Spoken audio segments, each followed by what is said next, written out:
क्या आप लोगों को पता है कि हमारी पार्लियामेंट में 552 सीट्स हुआ करती थी लोकसभा की, लेकिन अब एट प्रेजेंट हमारे पास प्रोविज़न सिर्फ 550 सीट्स का है। तो ऐसा क्यों है? Let's get to know about it. So सबसे पहले हमारे एट प्रेजेंट 543 सीट्स है लोकसभा की, और इसमें से 2 सीट्स को रिमूव कर दिया गया है। एट टोटल 545 सीट्स होनी चाहिए थी, बट 2 सीट्स कहाँ गई और किधर गई उसको जानते हैं।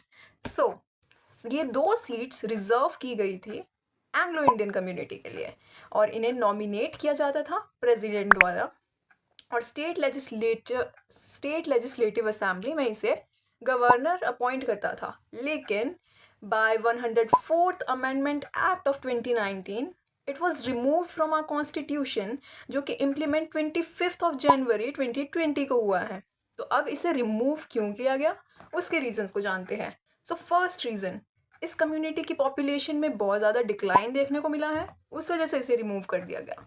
सेकंड रीज़न, इस कम्युनिटी ने socially, economically and educationally Indian society को एक्सेप्ट कर लिया है और अडॉप्ट कर लिया है। थर्डली और लास्टली, तो सबसे इम्पॉर्टेंट रीज़न माना गया है दैट जब ये कॉन्स्टिट्यूशन मेकर्स ने ये प्रोविज़न बनाया था और किया था, तो ये टेम्पररी टाइम पीरियड के लिए किया गया था, लेकिन समय के साथ साथ इसे एक्सटेंड करते करते इतना लंबा खींच दिया गया, और इन द एंड अब जाके इसे ऐसा फील किया गया 2020 में कि इसे रिमूव कर देना चाहिए, और इसे इन द एंड रिमूव कर दिया गया। So if you like this clip, subscribe for more.